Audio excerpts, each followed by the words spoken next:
To edit a Canva video template, let's come over to videos here and select the video document size we want to work with. For me, it's the video landscape. And from the templates section of the video, it's automatically selected when you open a video design or a video document.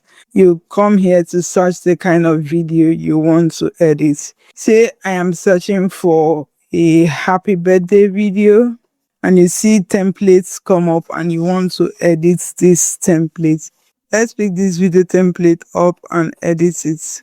We've selected our video template, and in the editor here, you want to click on any element on your design. I'm just going to tap on any place in my design and come over to position here, come to layers to see everything I have laid out in my design. And when you come into the timeline here, you can pull it up and see everything that is on your timeline.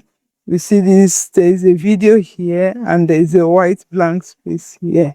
You decide if you want to leave this white blank space or you want to stretch out your video. We are going to click on the video here and come over to speed to see if you can reduce the speed to make it get to that length.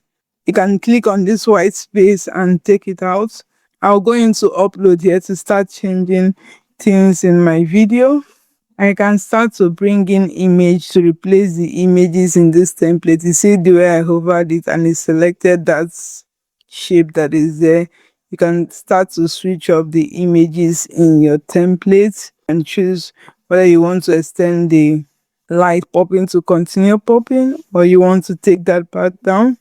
You can take things out by clicking on that element in the timeline or clicking it on the page here, and you see this toolbar come up. You can just click on delete. You can even change the text in your video. If you want to change this text to something else, you can write a different text here.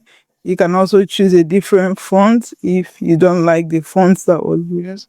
You can choose your own font. If you want to change the background into something else, you can come into elements and select a different background you want to use in replacing this one. This is how easy it is to edit a Canva template.